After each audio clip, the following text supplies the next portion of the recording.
कि अभी हम लोग पढ़ेंगे directive principle of state policy. Directive principle of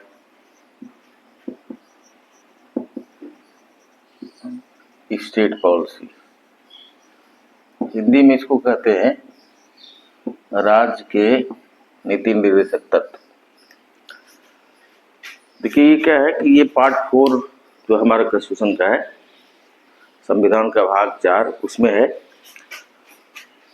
ये क्या है पहले आपको बता दें कि जैसे जिसमें हमारा संविधान बना तो उस समय कुछ अधिकार ऐसे थे जो लगभग उतने ही महत्वपूर्ण थे जितने कि फंडामेंटल राइट यानी मौलिक अधिकार।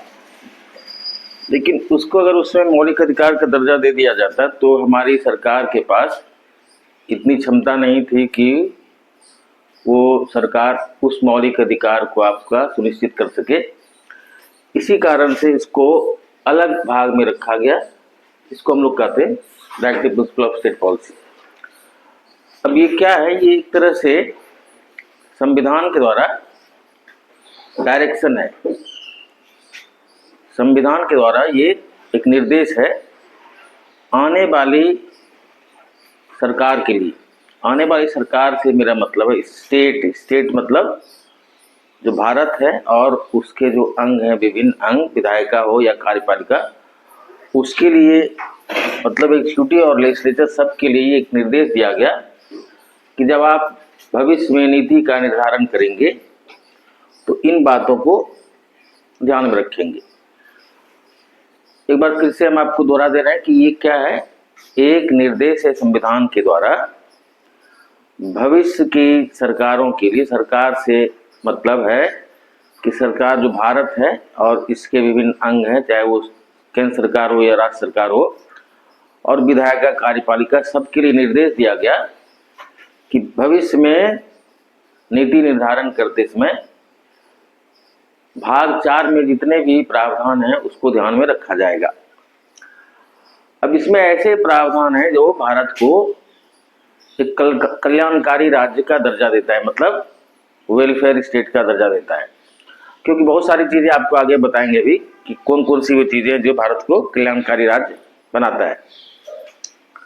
कल्याणकारी राज्य से मतलब है कि जैसे अब पुलिस स्टेट हो गया या वेलफेयर स्टेट, तो पुलिस स्टेट में केवल आपका राज्य का काम है, मतलब स्टेट का काम है आपको सुरक्षा प्रदान करना। लेकिन कल्याणकारी राज्य का मतलब हुआ कि आपके हितों को ध्यान में रखना, हर एक प्रकार के हितों को ध्यान में रखना। तो इसी को चूंकि इस तरह का प्रावधान इसमें है तो इसलिए इसको हम लोग कहते हैं कि यह एक ऐसा इंस्ट्रूमेंट है जो भारत को कल्याणकारी राज्य का दर्जा देता है। अब क्या है ना कि इसमें 3 प्रकार के प्रावधान है। जितने भी प्रावधान है उसको 3 वर्गों में बांटा जा सकता है। पहला है जो कि बेस्ड है, मतलब आधारित है सोशलिस्टिक प्रिंसिपल पर। सोशलिस्टिक प्रिंसिपल पर हिंदी में इसको कहेंगे कि पहले एक प्रकार के प्रावधान ऐसे हैं जो समाजवादी विचारधारा पर आधारित है। समाजवादी विचारधारा पर आधारित कुछ प्रावधान ऐसे हैं जो गांधीयन प्रिंसिपल पर आधारित हैं, मतलब गांधी जी के विचारधारा या आइडियल्स पर आधारित है। और तीसरे प्रकार का प्रोविजन या प्रावधान ऐसा है जो जिसको हम लोग कह सकते हैं लिबरल एंड इंटेलेक्चुअल।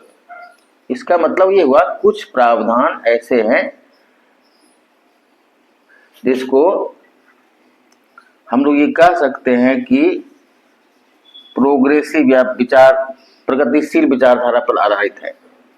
ठीक है, तो इस तरह से इसके सभी प्रावधानों को हम लोग 3 वर्गों में बांटे। समाजवादी विचारधारा पर आधारित, गांधी जी के आदर्शों पर आधारित और प्रगतिशील विचारधारा पर आधारित। तो हम लोग इसको आर्टिकल वाइज देखेंगे कि ये कौन कौन से प्रावधान हैं, इसमें क्या क्या है। तो पहला चीज तो आपको बता दें कि आर्टिकल 39 में कुछ कुछ चीजें हैं जो बहुत महत्वपूर्ण है। पहला आर्टिकल 39, ठीक है, इसमें क्या है, तो इसमें है कि right to adequate livelihood, right to adequate livelihood, इसका मतलब ये हुआ कि प्रत्येक नागरिक को यह अधिकार है कि उसको पर्याप्त आजीविका का अधिकार है। ठीक है, एडिक्वेट लाइवलीहुड मतलब प्रत्येक नागरिक को पर्याप्त आजीविका का अधिकार है, पहला। इसी में फिर है कि right to equal pay for equal work, इसका मतलब ये हुआ कि समान फॉर इक्वल वर्क, इसका मतलब ये हुआ कि समान कार्य के लिए समान पारिश्रमिक। मतलब अगर एक ही काम के लिए दो व्यक्ति है, एक महिला एक पुरुष है, तो दोनों को समान पारिश्रमिक मिलना चाहिए। आपको पता होगा कि आज भी गांव में जो लेबर आप देखते होंगे कि महिलाओं को थोड़ा कम पैसा दिया जाता है, तो वो गलत है। इसके लिए सरकार के द्वारा कुछ कानून बनाए गए हैं, इक्वल रिम्यूनरेशन एक्ट मतलब समान पारिश्रमिक अधिनियम। ठीक है, तो ये अधिकार आपको आर्टिकल 39 देता है, राइट टू एडिक्वेट लाइवलीहुड मतलब आजीविका, पर्याप्त आजीविका का अधिकार और समान वेतन के लिए समान पारिश्रमिक। एक बात आपको बताना भूल गए कि directive principle of state policy, अगर इसमें कोई भी प्रावधान है जो उसका लाभ अगर आपको नहीं मिल रहा है, तो आप इसके लिए न्यायालय की शरण में नहीं जा सकते, क्योंकि एक इन्फोर्सिबल नहीं है in a court of law as long as कि इस पर कोई, इसके किसी प्रावधान पर कोई कानून नहीं बना दिया जाए। जब इसके प्रावधानों पर कानून बना दिया जाता है तब आप न्यायालय की शरण में जा सकते हैं। जैसे हम आपको होता है कि इस पर कानून बना दिया गया है कि इक्वल रिम्यूनरेशन एक्ट मतलब हिंदी में हुआ समान पारिश्रमिक अधिनियम। अब इसमें आर्टिकल 39A अब ये कहता है कि समाज के कमजोर वर्गों को मुफ्त लीगल एड मतलब मुफ्त कानूनी सहायता उपलब्ध कराई जाएगी। मतलब state shall make endeavour to provide free legal aid to weaker section of society. मतलब अगर मान लीजिए किसी गरीब आदमी को कोई कानूनी मसला का सामना करना होता है, तो उसको न्यायालय में उससे न्यायाधीश या जो जज होता है वो पूछता है कि आपका कोई वकील है। अगर वो कहता है कि हाँ वकील है या नहीं है, अगर कहता है तो उस जज के द्वारा उसके लिए वकील नियुक्त किए जाते हैं और उसका जो फीस होता है वो सरकार बियर करती है। ठीक है, तो इसमें क्या हुआ कि फ्री लीगल एड मतलब मुफ्त कानूनी सहायता उपलब्ध कराना। ठीक है, अब आर्टिकल 40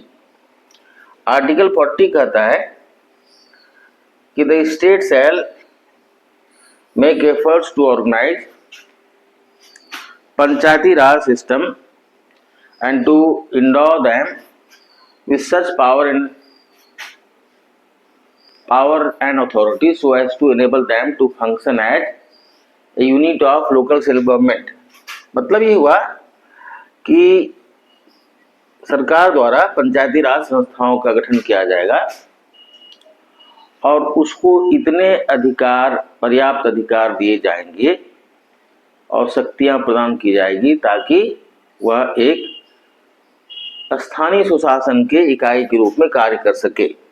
तो आपको पता है कि ये सारा चीज अभी लागू हो गया है। पंचायती राज एक्ट आपको पता होगा 1993 में लागू हुआ और उस समय से 3 स्तरीय पंचायती राज व्यवस्था भारत में लागू है। ठीक है, अब आर्टिकल 41 देखिए ये क्या कहता है।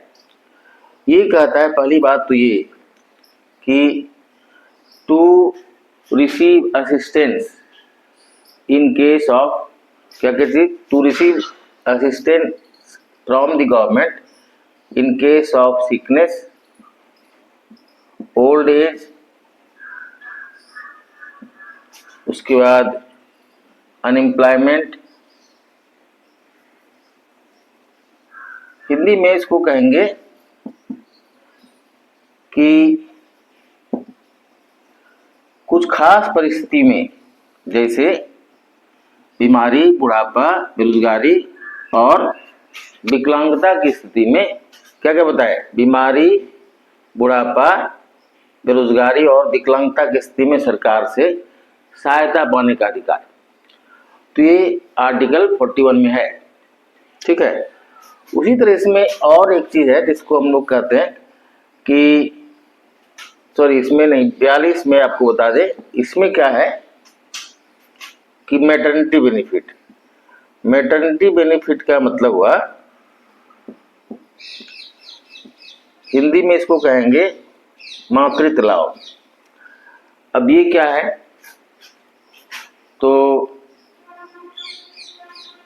ये होता है क्या कि जैसे कोई महिला अगर प्रेग्नेंट है और खास करके प्रेगनेंसी के एडवांस स्टेज में है, तो उसके साथ ये आप ऐसा नहीं कर सकते कि वो काम नहीं कर पाएगी तो उसको आप कोई तनख्वाह नहीं देंगे। तो उसके लिए भारत सरकार द्वारा मैटरनिटी बेनिफिट एक्ट बनाया गया और अब ये प्रावधान है कि प्रसव के 3 महीने पहले और 3 महीने बाद तक उसे लीव विथ पे, मतलब छुट्टी के साथ उसको वेतन भी दिया जाने का प्रावधान है। और उसको आगे और कुछ परिस्थिति में इसको, मतलब 6 महीना का जो लीव विथ पे मिल रहा है, इसको और आगे भी बढ़ाने का प्रावधान है विशेष परिस्थिति में।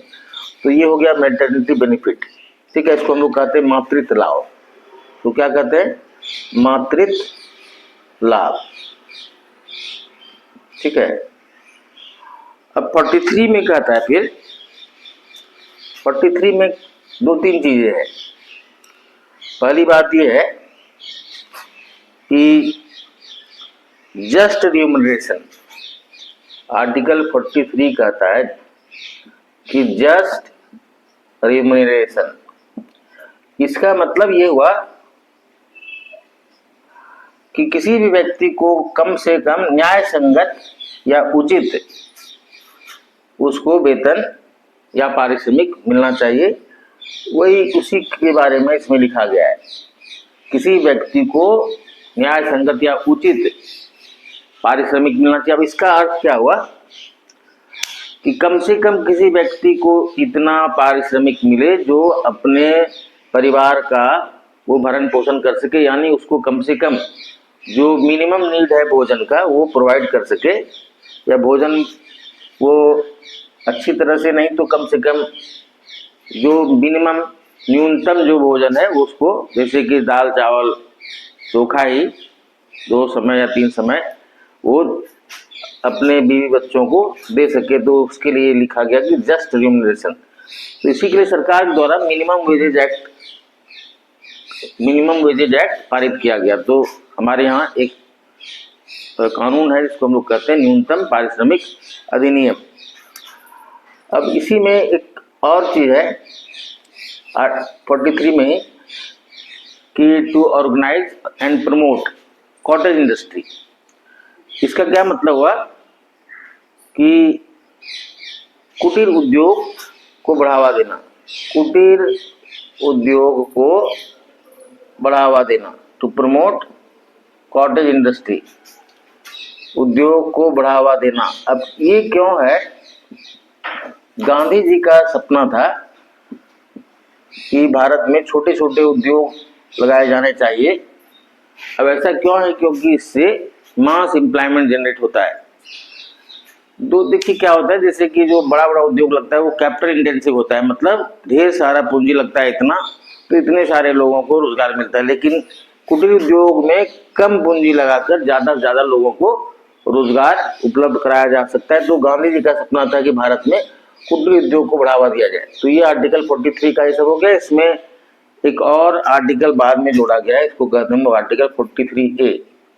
इसमें है कि workers participation in management, workers participation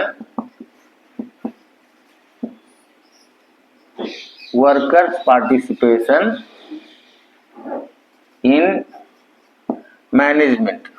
अब ये क्या है, आपको पता है कि अगर कोई व्यक्ति उद्योग लगाता है तो उसका मूल उद्देश्य होता है ज्यादा से ज्यादा लाभ अर्जित करना। अब ज़्यादा से ज़्यादा लाभ अर्जित वो तब करेगा जब अपने वर्कर्स को कम से कम सुविधा देगा। तो उसी बात को ध्यान में रखते हुए संविधान के द्वारा सरकार को निर्देश दिया गया कि सभी स्तर पर उद्योगों में श्रमिकों के प्रतिनिधियों को भी शामिल किया जाए ताकि उसके हितों को वो ध्यान में रखेगा, इसलिए ये प्रावधान डाला गया संविधान में। ठीक है, तो ये हो गया वर्कर्स पार्टिसिपेशन इन मैनेजमेंट। अब देखिए एक आर्टिकल है जो बड़ा कंट्रोवर्शियल है अभी, आर्टिकल 44। इसमें कहता है कि सरकार के द्वारा पूरे देश में सभी के लिए यूनिफॉर्म सिविल कोड लागू किया जाएगा। अब ये देखिए क्या है यूनिफॉर्म सिविल कोड। दो तरह का कानून होता है, एक क्रिमिनल लॉ और दूसरा सिविल लॉ। क्रिमिनल लॉ मतलब फौजदारी या आपराधिक कानून, जैसे चोरी डकैती, मर्डर, रेप, किसी को फिजिकल हर्ट करेंगे किसी तरह से तो उसको कहते हैं हम लोग, वो आता है क्रिमिनल लॉ के अंतर्गत। ठीक है, या क्रिमिनल ऑफेंस के अंतर्गत। तो और शादी ब्याह तलाक और इस तरह का जमीन जायदाद का विवाद, ये सब आता है सिविल मामला, दीवानी मामला। तो संविधान में कहा गया आर्टिकल 44 में कि समान नागरिक संहिता लागू किया जाएगा। समान नागरिक संहिता पूरे भारत के सभी लोगों के लिए लागू किया जाएगा।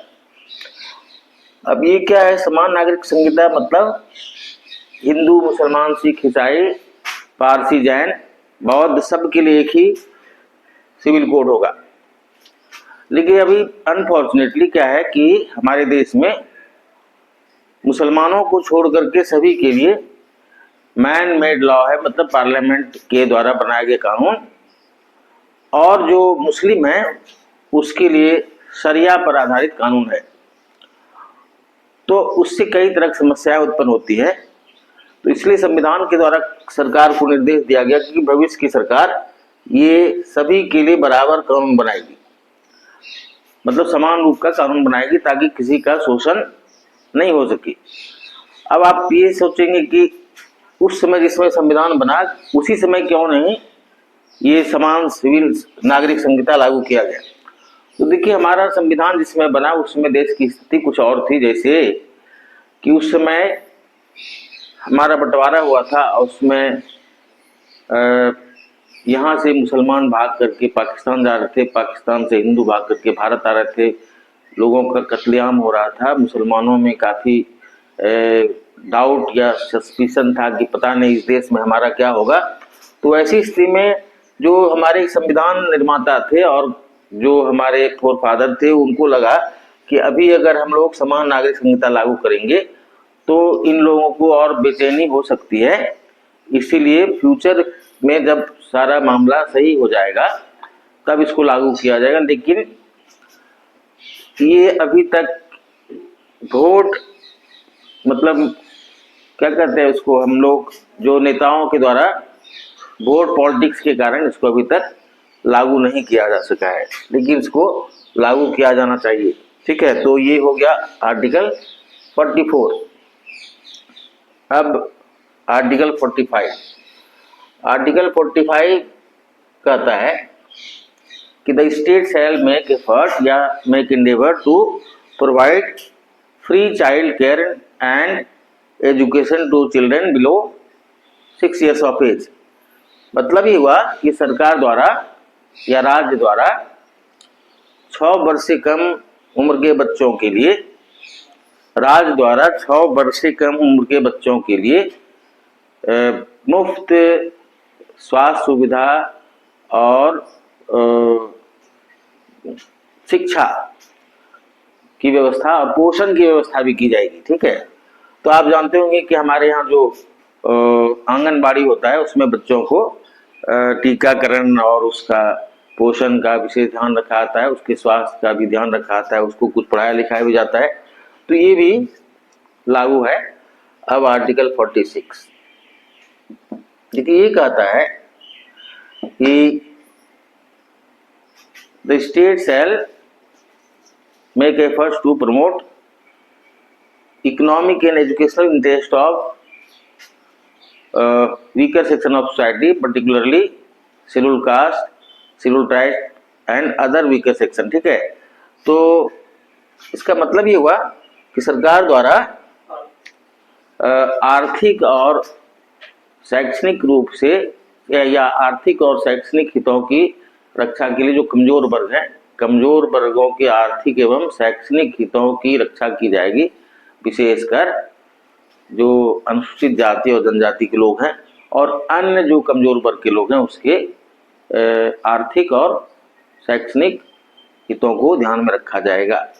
ठीक है, अब आर्टिकल 47 देखिए, आर्टिकल 47 क्या कहता है कि द गवर्नमेंट या the state shall make efforts to provide nutrition and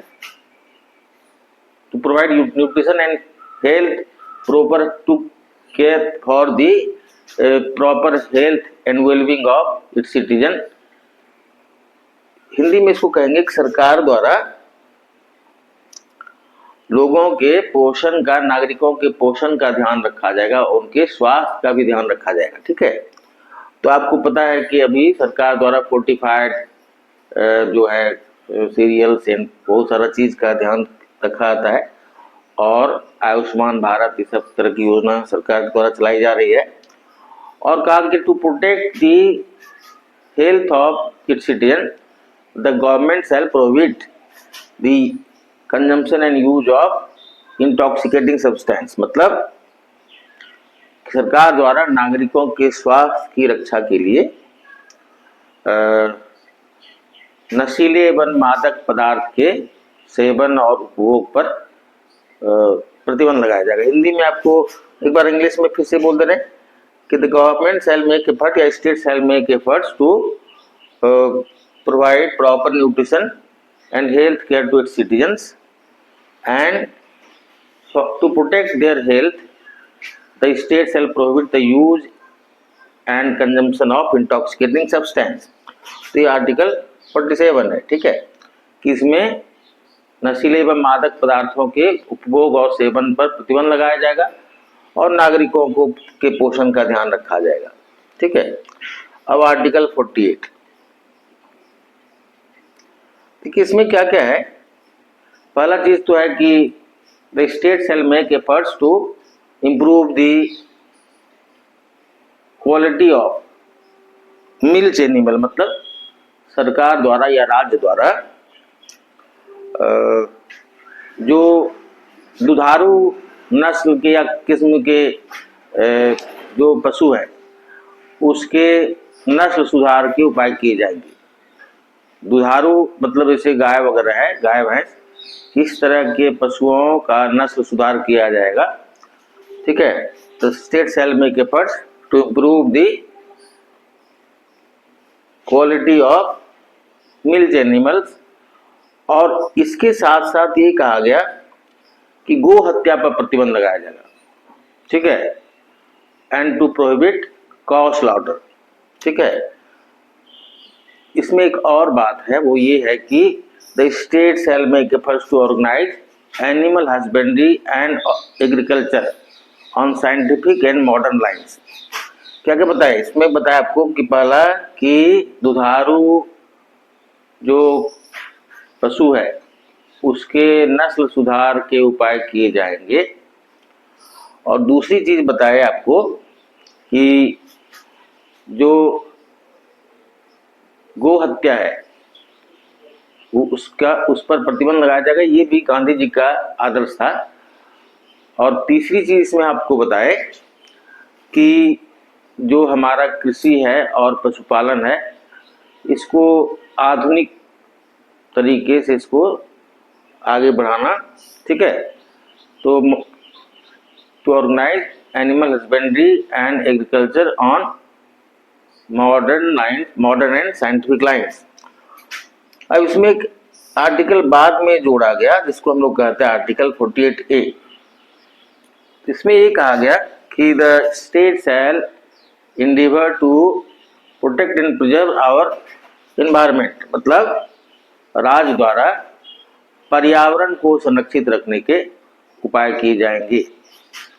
तो ये हो गया, 3 आर्टिकल है 49, 50 और 51। ये है इंटेलेक्चुअल एनरिबलर इसको कह सकते हैं, इसके श्रेणी में इसको आप रख सकते हैं।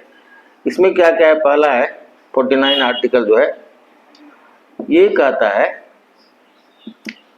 कि the state shall make efforts to protect, preserve and maintain monuments of national importance. Hindi में इसको कहेंगे कि राज्य द्वारा राष्ट्रीय महत्व के स्मारकों को संरक्षित रखने और उसके उचित रखरखाव की व्यवस्था की जाएगी। समझे क्या बताया सर? राज्य द्वारा राष्ट्रीय महत्व के जो स्मारक हैं उसको संरक्षित रखने के उपाय किए जाएंगे और उसके उचित रखरखाव की व्यवस्था की जाएगी। जैसे आपके यहाँ ताजमहल है, तो ताजमहल को हम लोग कह सकते हैं मॉन्यूमेंट्स ऑफ नेशनल इंपॉर्टेंस, इसलिए कि आपके यहाँ जो भी फॉरेन टूरिस्ट आते हैं, तो अगर आप उससे पूछेंगे कि आप क्या देखने जा रहे हैं भारत में, तो उसका 90% लोगों का ये रहेगा कि हम ताजमहल देखेंगे। तो उससे भारत सरकार को बहुत सारा फॉरेन एक्सचेंज आता है वगैरह वगैरह। और इस तरह हमारे यहाँ बहुत सारे अजंता है, एलोरा है और कई जगह है, ऐसे जगह हैं जहाँ पर कि जिसको हम लोग कह सकते हैं मॉन्यूमेंट्स ऑफ नेशनल इंपॉर्टेंस। के लिए भारत सरकार की एक संस्था है, इसका नाम है आर्कियोलॉजिकल सर्वे ऑफ इंडिया, जो इसके रखरखाव आदि का ध्यान रखती है। अब आर्टिकल 50 है। आर्टिकल 50 क्या कहता है कि judiciary shall be separated from executive. Judiciary shall be separated from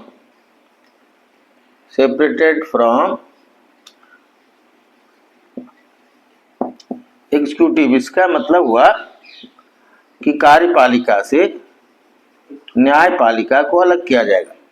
देखिए हमारे यहाँ पार्लियामेंट्री फॉर्म ऑफ गवर्नमेंट है और इसमें सेपरेशन ऑफ पावर कुछ हद तक है।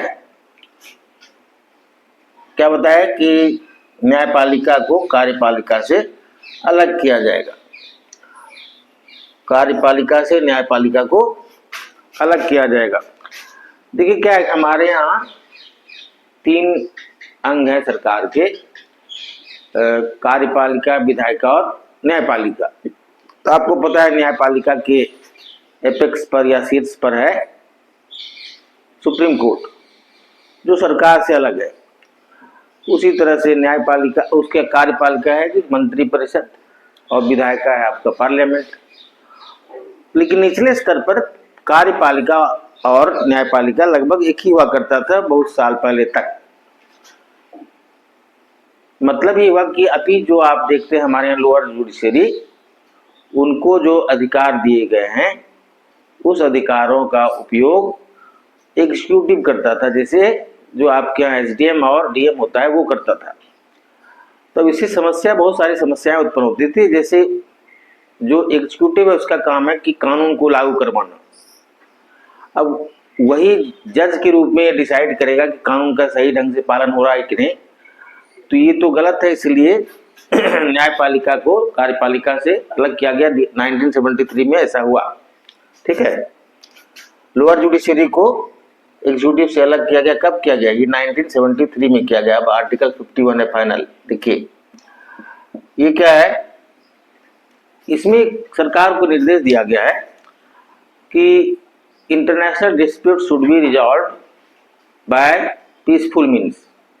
मतलब सरकार यह प्रयास करेगी, भारत सरकार यह प्रयास करेगी कि अंतर्राष्ट्रीय विवादों को शांतिपूर्ण ढंग से हल किया जाए। ठीक है। और दूसरी चीज, the state shall make efforts to establish friendly relationship among different countries and a mutual cooperation. मतलब क्या हुआ कि सरकार द्वारा विभिन्न राष्ट्रों के बीच मैत्रीपूर्ण संबंध स्थापित किया जाएगा and promote mutual cooperation among them, और परस्पर सहयोग की भावना को बढ़ावा दिया जाएगा। तो आप देख लीजिए कि हमारे यहाँ संविधान में ही सरकार को निर्देश दिया गया है कि युद्ध नहीं करना है, जहाँ तक संभव हो सके किसी भी अंतर्राष्ट्रीय विवादों को शांतिपूर्ण ढंग से सुलझाया जाना चाहिए और विभिन्न राष्ट्रों के बीच